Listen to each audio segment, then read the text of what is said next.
Hello everyone. इस वाले video में हम क्या कवर करेंगे? हम कवर करेंगे 2020 का पेपर, उसके एमएसक्यू पार्ट को सोल्व करेंगे। तो यहाँ पे मैंने कवर किए हैं क्वेश्चन नंबर 31 से लेके 35 तक। तो let's start with question number 31।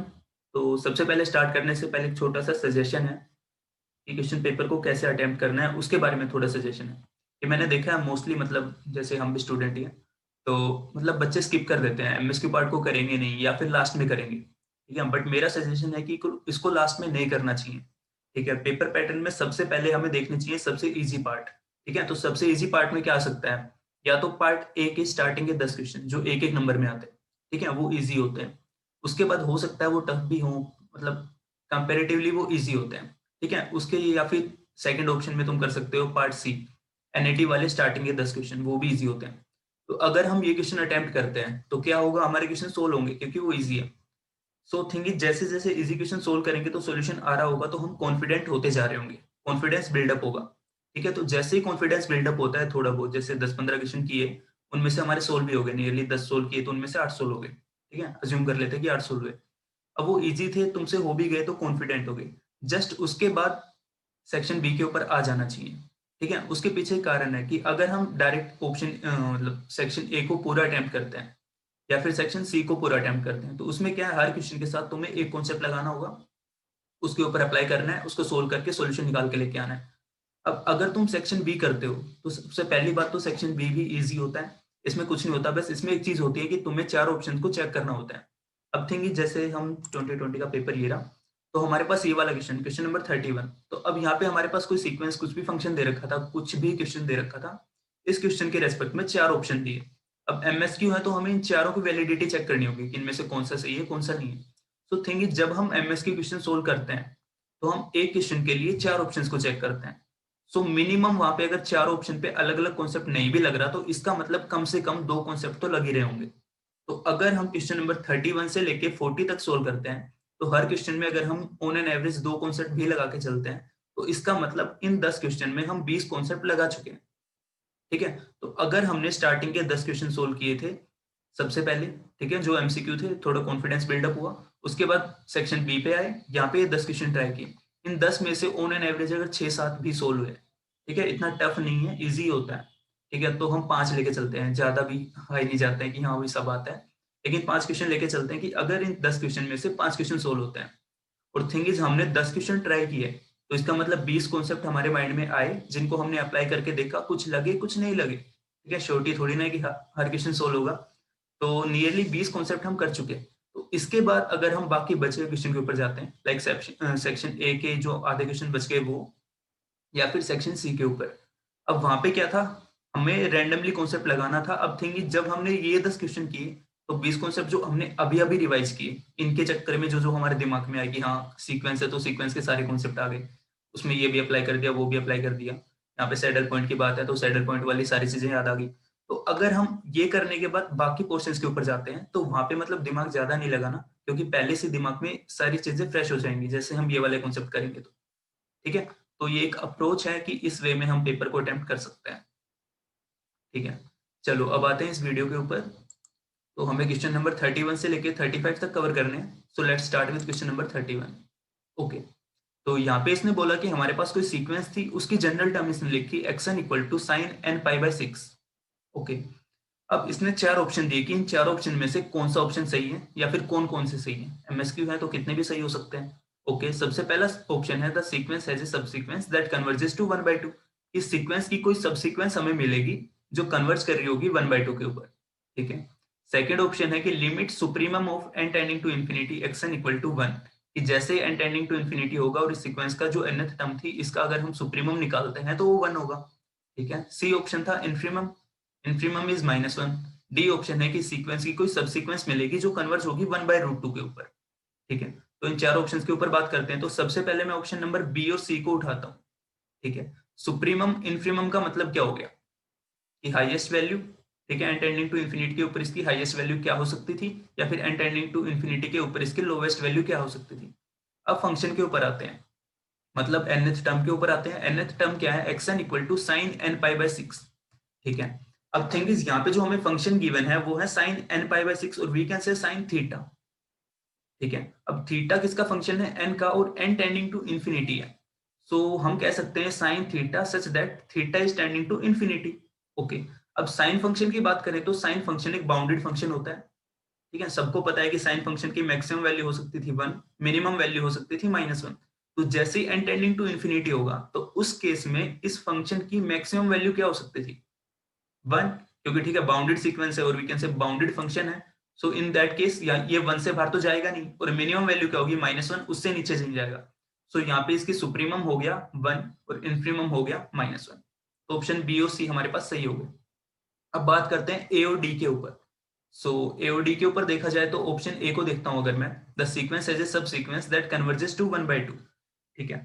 अब थोड़ा बहुत अगर साइन वाली वैल्यू सबको याद होती है बेसिक वाली, उसके ऊपर जाते हैं कि तो साइन फंक्शन की 1/2 वैल्यू कब होती है। ठीक है, साइन की वैल्यू 1/2 कब होती है, जब थीटा की वैल्यू π/6 होती है। सो अगर इस चीज को हम यहाँ से कंपेयर करके देखते हैं तो एन की वैल्यू आ गई 1। ठीक है, तो साइन π/6 इक्वल टू 1/2। ओके। अब हमें पता है कि साइन फंक्शन तो जो हमारे पास साइन फंक्शन है वो एक पीरियोडिक फंक्शन होता है। पीरियोडिक फंक्शन मतलब वो किसी एक पीरियड के बाद अपने आप को रिपीट करता है। ठीक है, तो अगर हम इसके पीरियड को अप्लाई करते हैं तो साइन का पीरियड होता है 2π। ठीक है, तो अगर π/6 के ऊपर इसकी वैल्यू 1/2 है तो इसका मतलब इसमें इसका पीरियड अगर हम ऐड कर देते हैं दैट इज π/6 प्लस 2π, तो जैसे हम ये ऐड करेंगे तो फिर से वैल्यू 1/2 आएगी एंड सो ऑन। तो अगर हम जब इनको ऐड कर रहे हैं तो जैसे सबसे पहली टर्म थी वहां पे n की वैल्यू 1 थी, तो जब हमने पीरियड ऐड किया तो उसके बाद जो n की वैल्यू आएगी वहां पे, अगर वो भी इंटीजर है, वी कैन से यहाँ पे पॉजिटिव इंटीजर और we can say natural number, तो हम देख लेंगे कि जैसे जैसे नेचुरल नंबर बढ़ रहा है हमारे पास एक ऐसी सबसीक्वेंस जनरेट हो रही है जो 1/2 1/2 1/2 दे रही है हमें। सो हम बोल पाएंगे कि वो सीक्वेंस, और वी कैन से दैट सब सीक्वेंस कन्वर्जेस टू 1/2। अब अगर हम डी ऑप्शन के ऊपर बात करते हैं, यहाँ पे इसने बोला था कि कन्वर्जिंग पॉइंट था 1/√2। अब 1/√2 कब होता है, π/4 के ऊपर। अब अगर इसको मैं कंपेयर करके देखता हूँ तो वहां पे n की वैल्यू मेरे पास नेचुरल नंबर नहीं आती। π/6 into n is equal to π/4 अगर हम करते हैं तो n की वैल्यू इंटीजर नहीं आएगी और we can say natural number नहीं आएगी, तो ये तो वैल्यू हमें मिल ही नहीं पाएगी। सो ऑप्शन ए में देख पाया। तो अब सॉल्यूशन के ऊपर आते हैं कि मैंने सोल्व कैसे किया या फिर कैसे लिखा इसको। तो इन्फीमम सुप्रीमम तो वही हो गया कि साइन फंक्शन एक बाउंडेड फंक्शन था, जैसे एन टेंडिंग टू इन्फिनिटी हुआ होगा तो उसकी मैक्सिमम वैल्यू 1 होगी और मिनिमम वैल्यू -1 होगी। ठीक है, अब तो ए ऑप्शन था उसके ऊपर मैंने लिखा हुआ है यहाँ पे कि साइन π/6 होता है 1/2, उसके बाद इसका पीरियड होता है 2π, तो जैसे मैंने 2π यहाँ पे ऐड किया then this will be giving me 1/2। इसका मतलब जैसे जैसे n बढ़ा, तो यहाँ पे देखो n की वैल्यू को मैं कंपेयर कर रहा था, यहाँ पे 1 थी, यहाँ पे 9 थी। तो सब सीक्वेंस की डेफिनेशन यही थी कि एक तो अगली टर्म का n पिछली टर्म से बड़ा होना चाहिए। ठीक है, और ये सब सीक्वेंस जनरेट हो गई कि 1 9 एंड सो ऑन। ठीक है, तो ये क्या होगी, अपने पास एक सब सीक्वेंस होगी जो कन्वर्ज कर रही होगी 1/2 के ऊपर। ठीक है, तो ये था बेसिक कॉन्सेप्ट सब सीक्वेंस वाला और सुप्रीमम इन्फीमम वाला। ओके, अब अगले क्वेश्चन के ऊपर आते हैं, question number 32। This is question number 32। तो ओके, यहाँ पे हमें एक फंक्शन गिवन है, मतलब 2 वेरिएबल का फंक्शन है। उसके बाद इसने बोला कि इन 4 ऑप्शंस में से इस फंक्शन का सैडल पॉइंट कौन सा है। ठीक है, तो सैडल पॉइंट चेक करना है। तो हमें पहले तो इसकी सारी थ्योरी पता होना चाहिए कि सैडल पॉइंट वगैरह हम कैसे निकालते थे। ठीक है, तो बेसिकली हम पूरा डिस्कस ही कर लेते हैं इसके बारे में कि सैडल पॉइंट क्या होता था, मैक्सिमम क्या होता था, मिनिमम क्या होता था। तो उसकी वर्किंग के ऊपर आते हैं, मैंने सॉल्यूशन में लिखी होगी इसकी वर्किंग। ओके, ठीक है, तो ये फंक्शन था, जो फंक्शन यहाँ पे गिवन था। अब इसकी वर्किंग के ऊपर आते हैं। तो वर्किंग के ऊपर मैंने क्या लिखा, मैंने लिखा कि हमें जो फंक्शन गिवन होता है, सबसे पहले देखो जब भी मैक्सिमम मिनिमम का क्वेश्चन आए तो सबसे पहले हमें निकालने होते हैं क्रिटिकल पॉइंट। ठीक है, अब ये थिंग इज 2 वेरिएबल है तो यहाँ पे थोड़ा बहुत चेंज होगा। वो चेंज क्या होगा कि सबसे पहले तो जो फंक्शन है, ठीक है, इसको अगर हम z नाम दे देते हैं तो dz over delta x that equal to 0, और इसको y के रेस्पेक्ट में भी डिफरेंशिएट करेंगे इक्वल टू 0। इन दोनों इक्वेशन से हमें क्रिटिकल पॉइंट्स मिलेंगे। ठीक है, क्रिटिकल पॉइंट या फिर एक्सट्रीम पॉइंट, ठीक है, जहां पे मैक्सिमम मिनिमा हो सकता है। ठीक है, तो सबसे पहली बात तो क्रिटिकल पॉइंट निकालेंगे, उसके बाद हम निकालेंगे एक टर्म r। ओके, अब r क्या होता है, delta 2z over delta x के, मतलब second derivative of z with respect to x। ठीक है, सेकेंड टर्म हम डिफाइन करेंगे s, वो होती है delta 2z over delta x delta y। ठीक है, कि वो सबसे पहली जो टर्म हमने निकाली थी delta z over delta x, इसको फिर से डिफरेंशिएट कर देंगे y के रेस्पेक्ट में। So that will be giving us s। Okay, उसके बाद हम t जनरेट करेंगे और we can say t find out करेंगे, that is second derivative of z with respect to y। ठीक है, तो यहाँ पे बस इतना ही कॉन्सेप्ट था, या फिर इतना ही कैलकुलेशन पार्ट इतना ही था थोड़ा, उसके बाद थोड़ी थ्योरेटिकल चीजें आएंगी या फिर कॉन्सेप्ट आएगा। ठीक है, तो क्या क्या स्टेप हो गया, सबसे पहले delta Z over delta x equal to zero, delta Z over delta y equal to zero, इन दोनों से क्रिटिकल वैल्यू है। उसके बाद हमने तीन टर्म डिफाइन किए, आर एस और टी। अब आर होता है डेल्टा जेड मतलब जेड का second derivative with respect to x, s होता है delta two z over delta x delta y मतलब जेड का दोनों के रेस्पेक्ट में डिफरेंशिएशन। ठीक है, उसके बाद टी था delta two z over delta y square मतलब जेड का second derivative with respect to y. अब आते हैं इसके मैक्सिमा मिनिमा सैडल पॉइंट के ऊपर बात, तो मैंने यहाँ पे सिर्फ लिखा सैडल पॉइंट। ठीक है, तो मैं बता देता हूँ, सभी सुनेंगे। तो यहाँ पे मैंने कंडीशन लिखी हुई है, if R T minus S square less than zero, तो हम बोलेंगे saddle point.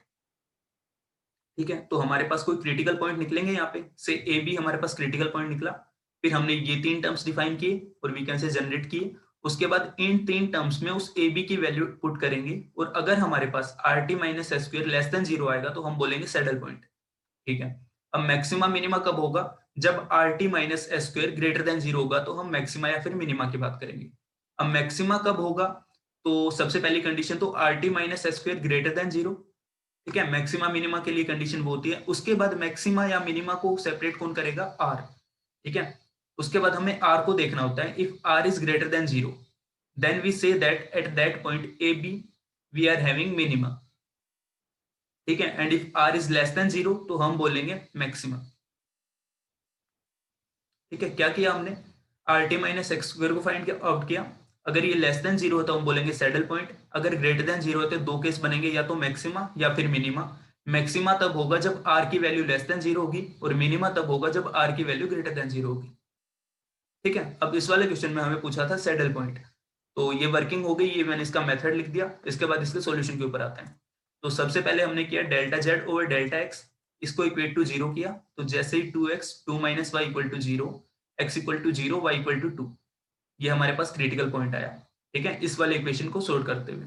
Okay, delta Z over delta Y को सोल्व किया, उससे हमारे पास क्रिटिकल पॉइंट कुछ ये आए, zero minus one, zero three, minus three comma zero, minus three comma two, three comma zero, three comma two. ठीक है, अब इन दोनों इक्वेशन से अगर हम साइमल्टेनियसली देखते हैं कि कौन कौन से पॉइंट दोनों इक्वेशन को जीरो कर पा रहे हैं, तो हमारे पास ऑप्शन में जो चार पॉइंट थे वो गिवन है। ठीक है, ये जो चार पॉइंट थे ये इन दोनों की क्रिटिकल वैल्यू चार होंगी, लाइक जीरो कोमा टू इसमें नहीं है, कोई बात नहीं। जीरो कोमा माइनस वन यहाँ पे है, जीरो कोमा थ्री यहाँ पे है, थ्री कोमा टू कहाँ पे है, ये रहा थ्री कोमा टू यहाँ पे है, माइनस थ्री कोमा टू यहाँ पे है। तो बेसिकली हमने जितने भी क्रिटिकल पॉइंट यहाँ पे जनरेट किए उनमें से ये वाले क्रिटिकल पॉइंट थे जो एलिजिबल है, क्योंकि ये दोनों इक्वेशन को जीरो कर पा रहे हैं।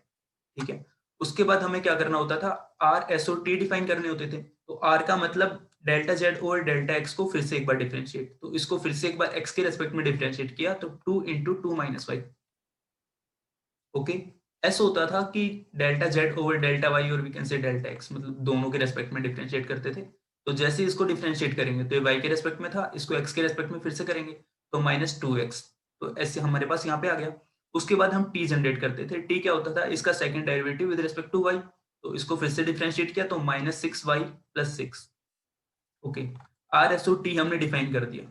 इसके बाद आते हैं कि हमने जो एक कंडीशन पढ़ी थी ना, R T minus S square, इसको चेक करेंगे। तो हमारे पास ऑप्शन में चार ऑप्शन गिवन थे, zero comma minus one, zero comma three, three comma to, minus three comma to. तो मैंने यहाँ पे क्रिटिकल पॉइंट लिखा, इन हर पॉइंट के लिए आर की वैल्यू निकाली, टी की वैल्यू निकाली, इस इक्वेशन में पुट करते हुए इन वैल्यूज को। ठीक है, एस की वैल्यू निकाली। तो जैसे हमने इसकी कंडीशन चेक की R T minus S square, तो हमारे पास ऑप्शन सी और डी के अंदर this thing is less than zero, तो हम बोलेंगे यहाँ पे सैडल पॉइंट है। ठीक है, अब यहाँ पे देख के हम बता सकते हैं कि मैक्सिमम मिनिमा कहाँ पे होगा। तो मैंने बोला था जब R T minus S square greater than zero होगा, और अगर आर भी ग्रेटर देन जीरो होगा, in that case we say that it is the point of minima. तो जीरो कोमा माइनस वन इस फंक्शन के लिए मिनिमा होगा, और यहाँ पे आर की वैल्यू लेस देन जीरो है, तो यहाँ पे जीरो कोमा थ्री मैक्सिमम होगा। ठीक है, तो ये समझ में आएगा, टू वेरिएबल में था हमारे पास मैक्सिमा और मिनिमा का क्वेश्चन। तो बहुत इजी होता है, बस ये कॉन्सेप्ट याद रखना होता है कि R T minus S square की कंडीशन चेक करते थे, अगर लेस देन जीरो तो saddle point, greater than zero तो मैक्सिमा या मिनिमा। और मैक्सिमा होता था जब आर की वैल्यू लेस देन जीरो होती थी, मिनिमा होता था जब आर की वैल्यू ग्रेटर देन जीरो होती थी। ठीक है, तो इसलिए मैं बोल रहा था कि एमएसक्यू इजी आते हैं, इनको अप्रोच करते हैं तो काफी कॉन्सेप्ट एक साथ कवर हो जाते हैं। ठीक है, जैसे सैडल पॉइंट का था, हमने मैक्सिमम मिनिमम भी देख लिया, हो गया ना, मतलब एक टॉपिक ही कवर हो गया इस वाले क्वेश्चन के अंदर। ठीक है, अब आते हैं क्वेश्चन नंबर 33 के ऊपर। तो यहाँ पे क्या कह रहा है, हमें आर्क लेंथ बतानी of the parabola this intercepted between the point of intersection of the parabola Y square equal to 2x and the line y equal to 2x, sorry. ठीक है, तो इसने क्या बोला कि कोई पैराबोला दे रखा था y square equal to 2x, parabola होता हो उसका कुछ ग्राफ होगा। ओके, अब इस पैराबोला के ऊपर इसने बोला कि इस पैराबोला की आर्क लेंथ बताओ between the point of intersection of this thing and this thing. एक लाइन है, एक पैराबोला है। सो देख पा रहे हैं कि ये वाला पैराबोला और ये वाला पैराबोला सेम है, मतलब इस पैराबोला के साथ एक लाइन है।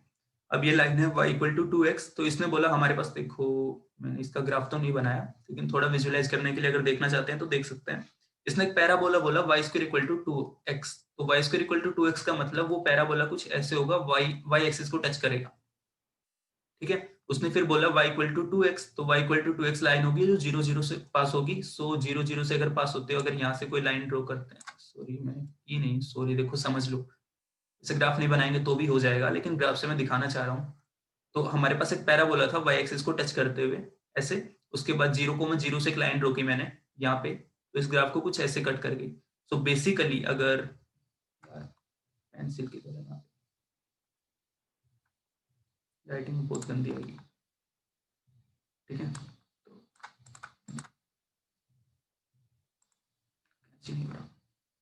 कैंसिल नहीं हो रहा। ठीक है, ग्राफ देखेंगे तो विजुअलाइज कर लोगे ना, ये दो ग्राफ है, इनके पॉइंट ऑफ इंटरसेक्शन निकालने, एक बार 0,0 पे टच करेगा, एक बार पॉजिटिव एक्सिस के ऊपर, मतलब ऊपर की साइड में y भी पॉजिटिव होगा। तो इसने बोला कि वो वाली कर्व लेंथ बतानी है कि इसकी कर्व लेंथ या फिर आर्क लेंथ क्या होगी। तो आर्क लेंथ निकालने का फॉर्मूला क्या होता था, तो सबसे पहले हम ds जनरेट करते थे। वो क्या होता था, ds equal to root of 1 plus dy by dx का होल स्क्वायर इंटू dx। ठीक है, ये होता था। उसके ऊपर काम करते हैं, तो सॉल्यूशन कहाँ पे है, तो सॉल्यूशन यहाँ पे है। So we are having the arc length equal to integrating a to b की जो भी लिमिट थी वहां पे इंटीग्रेट करेंगे ds को। अब ds क्या होता है, ds equal to root times 1 plus dy by dx का स्क्वायर dx। ठीक है, या फिर दूसरा फॉर्म होता है इसका, ds equal to root of 1 plus dx by dy whole square dy। ठीक है, तो सबसे पहले मैंने यहाँ पे पॉइंट ऑफ इंटरसेक्शन निकाला। तो जैसे इन दो कर्व्स का पॉइंट ऑफ इंटरसेक्शन निकालते हैं, तो वो हमारे पास आता है 0,1/2, मतलब x की वैल्यू 0 और 1/2, y की वैल्यू 0 और 1। So basically point of intersection हो गया 0,0 और सॉरी 1/2,1। ठीक है, ये दो पॉइंट ऑफ इंटरसेक्शन हो गए 0,0 और 1/2,1। ओके, सो हमारे पास देखो x की रेंज आ गई 0 से लेके 1/2, y की रेंज आ गई 0 से लेके y। अब यहाँ पे बात करते हैं ds के ऊपर।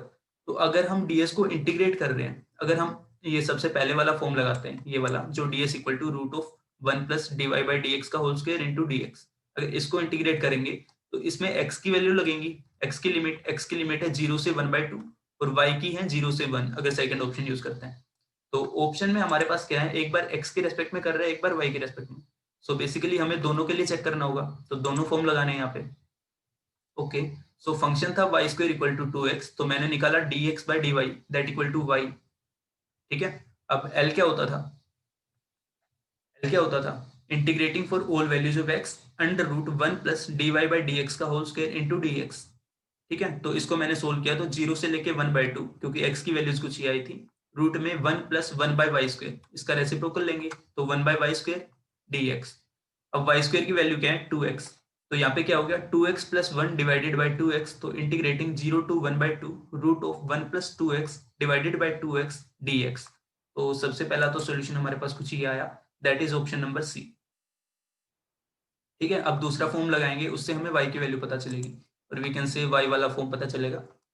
तो उसमें क्या था, इंटीग्रेटिंग 0 टू 1, क्योंकि y की वैल्यू कहां से कहां तक जा रही थी, 0 से लेके 1 तक, 1 plus Y square D Y. Okay, number A. ठीक है, तो बहुत इजी था, इसमें कुछ नहीं करना था, बस पॉइंट ऑफ इंटरसेक्शन लगा के फॉर्म लगाना था। तो देखो अभी हमने 3 क्वेश्चन सोल्व किए, इनमें कुछ भी हार्ड एंड फास्ट नहीं लगा, सब कुछ बेसिक लगा कि बेसिक फॉर्म हमें पता होना चाहिए, बेसिक फॉर्मूला हमें पता होना चाहिए, सीधा अप्लाई करो सॉल्यूशन आएगा। ठीक है, अगले क्वेश्चन के ऊपर आते हैं, क्वेश्चन नंबर 34। तो 34 में क्या बोला इसने, हमें बोला कि एक एम मैट्रिक्स थी, 2x2 की मैट्रिक्स है, उसके बाद इसने बोला कि ये मैट्रिक्स ऑर्थोगोनल है। ठीक है, तो इनमें से कौन सा ऑप्शन सही है? ओके, तो इन ऑप्शन को देख के सबसे पहले देखो, बहुत इजी कॉन्सेप्ट है। यहाँ पे क्या लगेगा, अगर m ऑर्थोगोनल है तो हमें पता होता है m transpose into m that equal to i। ठीक है, m ट्रांसपोज का हम m के साथ मल्टीप्लाई लेंगे and that one come out to be i, that is identity matrix. तो उसको सोल्व करेंगे तो हमारे पास a b और c ऑप्शन सोल्व होंगे। अब अगर मैं d ऑप्शन को देखता हूँ, तो d ऑप्शन कह रहा है कि m square equal to i। तो m square equal to i, ऐसी तो कोई कंडीशन हमने पढ़ी नहीं। ठीक है, ऑर्थोगोनल के लिए। ठीक है, तो ऑर्थोगोनल में हमारे पास ये कंडीशन नहीं होती, हमारे पास कंडीशन होती थी m transpose into m that equal to i। तो d ऑप्शन नहीं हो सकता। अब बात करते हैं a b और c के ऊपर, तो सॉल्यूशन के ऊपर आते हैं। So question number 34। तो ऑर्थोगोनल के लिए कंडीशन थी m transpose into m that equal to i। m हमारे पास मैट्रिक्स गिवन है, इसको मैंने सोल्व किया, तो इसका सबसे पहले ट्रांसपोज लिया, उसको मल्टीप्लाई किया m के साथ, इसको इक्वेट किया 1 0 0 1। ठीक है, आइडेंटिटी मैट्रिक्स। तो जैसे हम इसको कंपेयर करते हैं, तो first row first column multiplication चल रही है बेसिकली यहाँ पे। 1/2 plus A square equal to 1। ठीक है, मतलब वैसे इसको सोल्व कर रहे हैं, फर्स्ट रो फर्स्ट कॉलम, यहाँ पे मैंने कौन सा किया, फर्स्ट रो सेकंड कॉलम। ठीक है, 1/2 plus A B equal to 0। ठीक है, ये जो फर्स्ट रो फर्स्ट कॉलम, इसको इक्वेट किया 1 से, फर्स्ट रो सेकंड कॉलम, इसको इक्वेट किया इस 0 से। ठीक है, इनको इक्वेट किया तो मेरे पास आ गया ए स्क्वायर की वैल्यू 1/2। तो यहाँ पे आया A B equal to -1/2। So option में कुछ ऐसा दिखा था कि A B equal to -1/2, option C भी सही हो गया। अब बात करते हैं ए और बी के ऊपर। ठीक है, तो मैंने यहाँ पे क्या किया, मैंने बी की वैल्यू निकाल ली कि बी की वैल्यू हमारे पास आ गई -1/2 है। ठीक है, इस वैल्यू को, जो सेकंड इक्वेशन थी, इससे वैल्यू आई -1/2 है, इस वैल्यू को मैंने फर्स्ट इक्वेशन में पुट कर दिया। क्या पुट कर दिया, सॉरी ऑप्शन में पुट किया है, सॉरी सॉरी सॉरी सॉरी, ये ऑप्शन था ना, इसमें चेक कर रहा था मैं। a प्लस बी की वैल्यू हमने अभी जनरेट की कि ये आ गई -1/2 है। तो a प्लस बी जैसे ही किया तो a प्लस -1/2 है, 2a, और 2a स्क्वायर -1। अब a स्क्वायर की वैल्यू हमने यहाँ पे देखी 1/2, तो ये हो गया 1, 1 - 1 is 0, that means a plus B equal to 0। तो ऑप्शन ए भी सही हो गया। ठीक है, तो इसका आंसर था ए और सी। ओके, ये कंडीशन तो है नहीं, क्योंकि हमने अभी देखा है यहाँ पे कि बी की वैल्यू कुछ ये है, नोट ऑप्शन बी। ठीक है, तो इसमें कुछ नहीं था, बस ऑर्थोगोनल की प्रॉपर्टी लगानी थी, थोड़ा सा सोल्व करना था, आंसर आ गया। ठीक है, इससे अगले क्वेश्चन के ऊपर आता है, क्वेश्चन नंबर 35। तो 35 तो हद इजी क्वेश्चन है। इसमें क्या बोला इसने, इसने बोला कि कोई सीक्वेंस थी इंडिपेंडेंट बर्नौली ट्रायल्स की। ठीक है, जहाँ पे प्रोबेबिलिटी ऑफ सक्सेस थी 1/5। तो इनमें से कौन सा ऑप्शन सही होगा? इसने बोला expected number of trials required to get the first success. ठीक है, बी ऑप्शन है expected number of success in first 50 trials is 10। Okay, number of failures preceding the first success. तो ऑप्शन ए और C interlinked है। ठीक है, तो इनमें से कोई भी एक सोल्व हो गया तो दूसरा भी हो जाएगा। Expected number of trials required to get the second success. Okay, तो सॉल्यूशन के ऊपर आते था। तो इसके क्वेश्चन में गिवन क्या था कि हमारे पास एक्स जो है वो बर्नौली को फॉलो कर रहा था। तो सबसे पहले क्वेश्चन में इसने बोला था, सबसे पहले ऑप्शन में expected number of trials required to get first success, वो क्या होता था, एनपी बेसिकली, कि एन अगर नंबर ऑफ ट्रायल था, यहाँ पे सक्सेस कितनी है 1, इसने बोला है कि 1 सक्सेस इक्वल टू एनपी। तो यहाँ पे एक्सपेक्टेड नंबर ऑफ ट्रायल पता चल जाएगा, that equal to 1/p। p की वैल्यू थी 1/5, तो n इक्वल टू 5। तो सबसे पहला ऑप्शन हमारे पास सही हो गया कि expected number of trials required to get the first success is 5। ठीक है, बेसिक कॉन्सेप्ट लगा है बर्नौली प्लस बायनोमियल को कंबाइन करते हुए। ओके, उसके बाद आते हैं सेकंड ऑप्शन के ऊपर। तो सेकंड ऑप्शन क्या कह रहा था, expected number of success in first 50 trials is 10। ठीक है, तो प्रोबेबिलिटी ऑफ सक्सेस है 1/5, नंबर ऑफ ट्रायल हो गए 50, तो एक्सपेक्टेड नंबर ऑफ सक्सेस कितना हो गया एनपी। तो वही कॉन्सेप्ट दोबारा से लगेगा, तो NP that equal to 15 to 1/5 that equal to 10। ठीक है, ऑप्शन सी के ऊपर आते हैं। तो ऑप्शन सी के ऊपर इसने क्या बोला, expected number of failures preceding the first success. तो इसने बोला number of trial, A option हमने देखा, ए ऑप्शन सही था। तो number of trial to get the first success कितनी है 5, कि मतलब 5 सक्सेस, मतलब 5 ट्रायल में एक सक्सेस आ जाएगी, पहली सक्सेस। तो अगर हमारे पास 5 ट्रायल में एक सक्सेस है, तो उसका मतलब पहली सक्सेस से पहले 4 फेलियर होंगे। ऑप्शन सी भी सही हो गया। उसके बाद डी के ऊपर आते हैं, expected number of trials required to get the second success. Okay, तो जो फर्स्ट ऑप्शन में जैसे हमने सोल्व किया था उसी फॉर्म में इसको करेंगे। यहाँ पे कितना हो गया number of success 2, that equal to N P, that equal to 2 into 1/p that equal to n, this gives us n equal to 10, so option D. ठीक है, तो ये हमने अभी एमएसक्यू के क्वेश्चन सोल्व किए, क्वेश्चन नंबर 31 से लेके 35 तक, जो बहुत ही इजी थे। तो बेसिक कॉन्सेप्ट लगेंगे कुछ, मतलब हार्ड एंड फास्ट कुछ भी नहीं है, बस थोड़ा थोड़ा कॉन्सेप्ट हर टॉपिक के बारे में पता होना चाहिए कि इसमें क्या करते थे, सैडल पॉइंट क्या होता था, आर्क लेंथ क्या होती थी, जहाँ पे ऑर्थोगोनल क्या होता था, कुछ मतलब हार्ड एंड फास्ट कुछ भी नहीं है, बस बेसिक कॉन्सेप्ट है, उसको अप्लाई करना है और सोल्व हो जाएगा। ओके, सो यही थे हमारे पास इस वाले वीडियो में। Thank you.